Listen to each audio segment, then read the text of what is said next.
Selamat datang di Kisah Kehidupan. Di sini, kita tidak hanya berbicara tentang cerita, tetapi juga perjalanan yang penuh warna, penuh pelajaran, dan penuh inspirasi.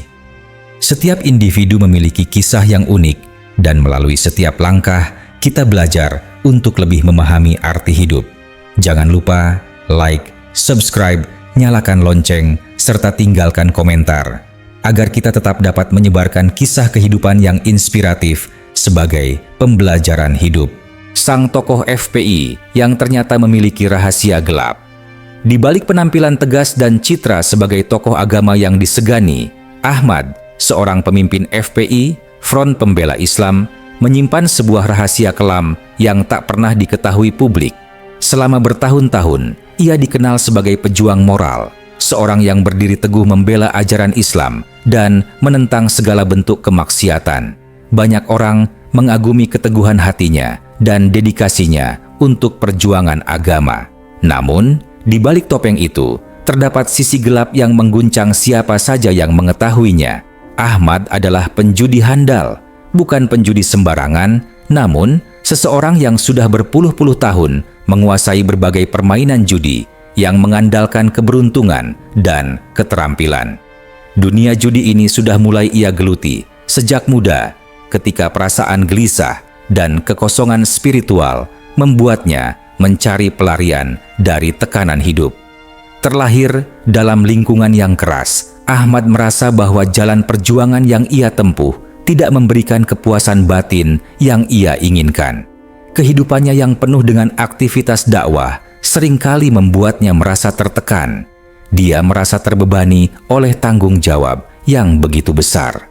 Suatu malam, di tengah kesibukannya, Ahmad bertemu dengan seorang teman lama yang memperkenalkannya pada dunia perjudian. Dunia yang sama sekali berbeda dengan citra suci yang selama ini ia tunjukkan. Namun, bagi Ahmad, saat itu permainan judi seperti sebuah pelarian. Ia merasa terpesona oleh sensasi yang ditawarkan. Adrenalin yang mengalir deras saat bertaruh, ketegangan yang memenuhi setiap detik permainan, dan kemenangan yang datang dengan cepat.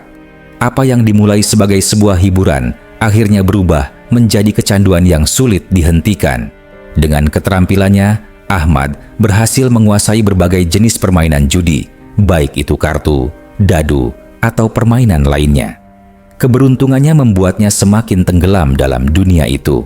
Namun, dia tetap berusaha menjaga citra dirinya di luar sana. Di hadapan publik, dia tetap tampil sebagai sosok yang religius, pemimpin yang mengayomi umat. Namun, dalam kesunyian malam, dia tak lagi bisa menahan hasratnya. Dunia judi menguasai hidupnya, dan semakin hari ia semakin terjerat dalam lingkaran dosa yang tak terlihat oleh orang lain. Meskipun begitu, Ahmad merasa bahwa dirinya adalah orang yang berbeda. Ia tidak pernah menganggap perjudian sebagai suatu kesalahan besar.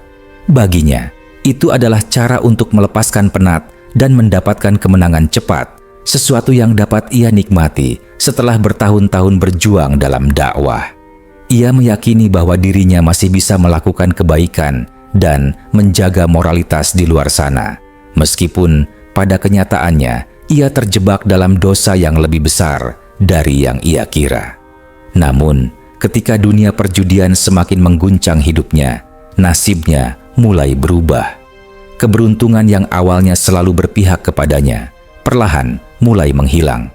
Kemenangan yang dulu sering ia raih menjadi semakin jarang, sementara kekalahan datang bertubi-tubi.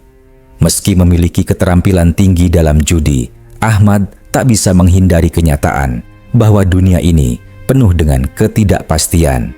Pada akhirnya, perjudian bukan lagi sekadar hiburan atau pelarian, melainkan suatu kecanduan yang mempengaruhi seluruh hidupnya. Di sisi lain, tekanan batin yang ia alami semakin terasa. Ia merasa semakin jauh dari tujuan hidup yang sejatinya ia inginkan. Meskipun di luar ia tetap tampil sebagai pemimpin agama yang penuh wibawa, di dalam hati Ahmad merasa terperosok. Ia seringkali bertanya-tanya, apakah ia masih berada di jalan yang benar? Apakah perjuangannya selama ini benar-benar untuk kebaikan umat atau hanya sebuah kedok untuk menutupi kekosongan yang ia rasakan? Kehidupan yang semakin terjerat dalam perjudian seiring waktu, ketergantungan Ahmad pada judi semakin besar. Dia tidak hanya bermain untuk bersenang-senang, tetapi juga karena kebutuhan emosional dan psikologis yang semakin mendalam. Dunia perjudian telah menjadi bagian tak terpisahkan dari hidupnya, bahkan lebih penting daripada apapun yang ia lakukan di luar itu. Keberuntungan yang semula selalu menyertainya perlahan mulai memudar, namun Ahmad tetap berusaha untuk mempertahankan gaya hidupnya yang mahal dan gemerlap. Pada suatu malam, setelah kehilangan sejumlah besar uang dalam permainan judi, Ahmad merasa ada sesuatu yang mulai pecah dalam dirinya. Keinginan untuk menang dan menebus kerugian membuatnya semakin terobsesi. Dia mulai mengabaikan tanggung jawabnya sebagai tokoh FPI. Dia lebih sering datang terlambat dalam acara-acara penting, mengabaikan kehadiran dalam pertemuan dakwah, dan bahkan kadang-kadang melupakan ibadahnya. Dunia perjudian yang semula memberikan kepuasan dan sensasi kini berubah menjadi mimpi buruk. Setiap kemenangan yang ia raih hanya bersifat sementara, dan kekalahan yang datang semakin berat dirasakan. Bahkan saat dia memenangkan uang, perasaan puas dan senang itu tak bertahan lama. Ada kekosongan yang selalu mengikutinya. Di tengah kesulitan ini, Ahmad mulai merasa takut akan apa yang mungkin terjadi jika rahasia gelapnya terbongkar. Jika orang mengetahui bahwa pemimpin yang mereka anggap suci ini sebenarnya adalah seorang penjudi handal, semua yang telah ia bangun selama bertahun-tahun bisa hancur dalam sekejap. Rasa takut itu semakin menghantui, namun ia tak bisa menghentikan kebiasaan buruknya. Ketergantungan pada perjudian telah menguasai dirinya sepenuhnya. Hingga suatu hari, kejadian yang tak terduga terjadi. Ahmad, yang sedang bermain di sebuah kasino besar, mengalami kekalahan yang sangat memalukan. Ia kehilangan sejumlah uang yang sangat besar, dan lebih parah lagi, ia berutang pada orang-orang yang tidak bisa ia bayar. Hal ini menjadi titik balik yang mengguncang hidupnya. Ia merasa semakin terperangkap dalam dosa dan ketergantungan yang tak bisa ia lepaskan. Setiap langkahnya semakin menuntunnya pada jurang kehancuran yang semakin dekat. Namun, di balik ketakutan dan kekalahan yang ia alami, ada sesuatu yang lebih mengerikan yang sedang menantinya. Azab yang selama ini ia hindari, perlahan-lahan mulai mendekat. Sebuah peringatan dari alam semesta yang tak bisa dihindari. Ini bukan hanya tentang kehilangan uang, tetapi tentang kehilangan segalanya, termasuk jiwanya. Ahmad mulai merasa ada sesuatu yang berubah dalam hidupnya. Tidak hanya sekadar kehilangan uang dalam perjudian, tetapi kini ia merasakan perubahan dalam dirinya yang semakin dalam. Pikirannya semakin gelisah, tidurnya terganggu oleh mimpi buruk yang menghantuinya. Setiap kali ia tidur, dia melihat bayangan dirinya yang tenggelam dalam lautan uang dan chip judi. Namun, semakin tenggelam, semakin tidak bisa bernapas. Setiap kali dia mencoba untuk menggapai permukaan, dia terperosok lebih dalam. Mimpi-mimpi ini bukan hanya sebuah gambaran dari kekalahan finansial yang dia alami, tetapi juga sebuah simbol dari kerusakan moral yang terjadi dalam dirinya. Ada suara-suara yang terus berbisik di telinganya, mengingatkan dirinya bahwa jalan yang ia pilih sudah sangat jauh dari jalan yang benar. Dia merasa seperti sebuah kapal yang sedang berlayar di lautan gelap tanpa arah, terombang-ambing tanpa kendali. Semakin lama, ia merasakan penurunan dalam setiap aspek kehidupannya. Perasaan cemas dan ketakutan semakin mendalam, dan dia mulai merasakan perubahan fisik yang jelas.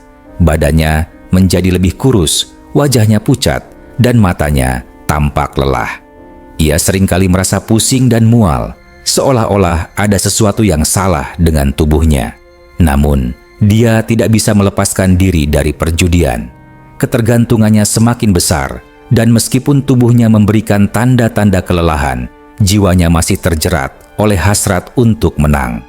Suatu malam, setelah kalah besar dalam sebuah permainan poker, Ahmad pulang dengan hati yang penuh amarah. Keinginannya untuk menebus kekalahan membuatnya semakin terobsesi dengan permainan tersebut. Tanpa pikir panjang, ia mencari cara untuk mendapatkan lebih banyak uang, termasuk meminjam dari orang-orang yang tidak ia kenal.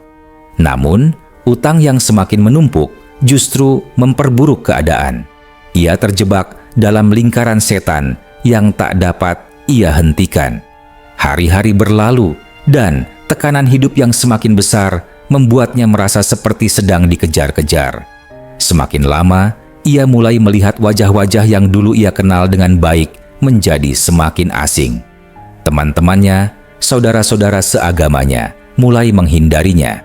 Mereka merasakan perubahan dalam sikap dan perilakunya, namun tidak ada yang tahu apa yang sebenarnya terjadi. Ahmad tetap menjaga citra dirinya sebagai pemimpin agama di luar sana.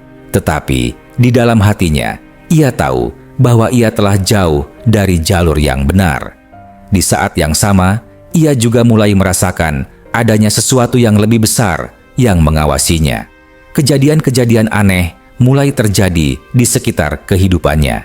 Misalnya, saat ia berdoa di tengah malam, ia merasa seolah-olah ada yang mengawasinya dari balik bayangan.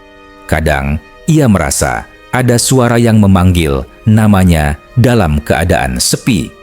Mimpi buruk yang kerap menghantui kian intensif, dan ia merasa tak ada tempat yang aman lagi. Seiring berjalannya waktu, ketakutan itu semakin nyata dan semakin tak terelakkan. Puncaknya terjadi saat suatu hari, saat ia berada di tengah permainan judi yang sangat berbahaya. Ia telah berutang banyak dan mencoba untuk mendapatkan kemenangan besar. Namun, permainan itu berakhir dengan kekalahan yang sangat memalukan. Uang yang ia miliki habis dan utang yang menumpuk semakin menghancurkannya. Namun, yang lebih mengerikan adalah kenyataan bahwa orang-orang yang selama ini ia kenal dalam dunia perjudian mulai menunjukkan sikap yang sangat berbeda. Beberapa dari mereka mengancam akan membawa masalah ini lebih jauh, bahkan menyarankan agar ia melarikan diri. Ketakutan yang ia rasakan semakin besar. Dalam kondisi terdesak seperti itu, Ahmad mulai merasa bahwa takdirnya telah tiba. Azab yang Ahmad rasakan tidak hanya bersifat mental atau emosional, tetapi juga fisik. Setelah kekalahan yang sangat besar dalam permainan judi terakhir, Ahmad merasa tubuhnya semakin lemah. Kesehatan fisiknya yang sebelumnya tampak baik kini menurun drastis. Ia mulai merasakan sakit yang tak jelas asal-usulnya. Punggungnya terasa sakit, matanya kabur, dan setiap kali ia berusaha berdiri, tubuhnya terasa berat, seperti terikat. Suatu malam, saat ia berdoa, ia merasakan sesuatu yang sangat aneh. Seperti ada kekuatan yang mendorong tubuhnya, hingga ia merasa seolah-olah terjatuh. Ia tidak bisa mengerti apa yang terjadi, tetapi perasaan itu sangat kuat. Seakan ada sebuah tangan yang menariknya ke bawah. Dia merasa ketakutan yang sangat dalam, seolah-olah hidupnya yang selama ini ia jalani telah menghantarnya pada titik ini, titik di mana azab Tuhan mulai menimpanya. Keesokan harinya, ketika ia terbangun, Ahmad merasakan tubuhnya semakin lemah. Ia merasa bingung dan panik. Ia mencoba untuk menenangkan diri, namun rasa sakit yang ia rasakan semakin tajam. Ada suara yang berbisik di dalam kepalanya, "Kamu sudah terperangkap, tak ada jalan keluar." Suara itu semakin jelas dan mengerikan. Setiap langkah yang ia ambil terasa semakin berat. Pada saat yang sama, orang-orang yang selama ini berada di sekitarnya mulai menarik diri. Teman-teman lama yang dulu selalu mendukungnya kini mulai menjauh. Beberapa bahkan mulai berbicara di belakangnya, menyebutkan betapa jauh dirinya telah berubah. Bahkan anggota FPI yang dulu begitu menghormatinya, kini mulai meragukan integritasnya. Banyak yang mencurigai bahwa sesuatu yang buruk tengah terjadi dalam hidupnya, namun tidak ada yang tahu pasti apa yang terjadi. Perasaan terasingkan dan terasing semakin menjadi-jadi. Setiap kali ia melihat diri di cermin, ia merasa seperti orang asing. Wajahnya tampak lebih tua dari usianya, dan matanya kehilangan kilau kehidupan. Azab yang ia rasakan bukan hanya fisik, tetapi juga sosial dan spiritual. Ia merasa seolah-olah telah ditinggalkan oleh Tuhan, oleh orang-orang yang dulu ia percayai, dan oleh dirinya sendiri. Pada titik ini, Ahmad sadar bahwa ia telah mencapai titik nadir dalam hidupnya. Tidak ada lagi jalan kembali, tidak ada lagi pelarian. Dunia yang ia masuki telah menguasainya sepenuhnya. Setiap keputusan yang salah yang ia ambil selama bertahun-tahun akhirnya harus dibayar dengan cara yang sangat mengerikan. Ahmad akhirnya sadar, meskipun terlambat, bahwa hidupnya telah jauh melenceng. Penyesalan datang dengan deras. Ia menyadari bahwa keputusan-keputusan yang ia buat selama ini hanya untuk menutupi kesedihan dan kekosongan dalam dirinya, namun justru membawa kehancuran yang lebih besar. Ketergantungannya pada perjudian dan kebiasaan buruk lainnya telah menghancurkan banyak aspek dalam hidupnya, baik itu hubungan sosial, kepercayaan diri, dan terutama hubungan dengan Tuhan. Dalam keputusasaan, Ahmad mencoba untuk kembali mendekatkan diri pada Tuhan. Ia kembali berdoa dengan tulus, memohon ampunan. Ia ingin menebus dosa-dosanya, tetapi dia tahu bahwa tidak ada yang bisa mengembalikan waktu yang telah hilang. Setiap malam, ia menangis memohon ampunan, berharap bahwa masih ada kesempatan untuk memulai lagi. Namun, azab yang ia alami, baik secara fisik, sosial, dan spiritual, terus membayanginya. Meskipun ia mulai berusaha untuk berubah, kenyataan bahwa dunia yang ia kenal tidak lagi ada membuatnya merasa terasingkan. Mungkin ia bisa menebus beberapa kesalahan, tetapi ada hal-hal yang tidak bisa ia kembalikan. Ahmad kini tahu bahwa setiap pilihan dalam hidup membawa konsekuensi. Azab yang ia alami bukanlah hukuman dari Tuhan semata, tetapi juga hasil dari keputusan-keputusan yang ia buat sendiri. Ia kini hidup dengan penyesalan yang mendalam, dan satu pelajaran besar yang akan membawanya dalam perjalanan panjang untuk menemukan kembali kedamaian yang ia dambakan. Cerita ini menggambarkan bagaimana seorang tokoh yang terkenal dengan ketegasannya dalam agama bisa terjerumus ke dalam dunia yang mengerikan, penuh dengan ketergantungan, dan berakhir dengan kesadaran yang terlambat. Dunia perjudian yang ia pilih menghancurkan hampir semua aspek kehidupannya, dan meskipun penyesalan datang di akhir, tak ada yang bisa mengembalikan waktu atau memperbaiki semua yang telah hancur.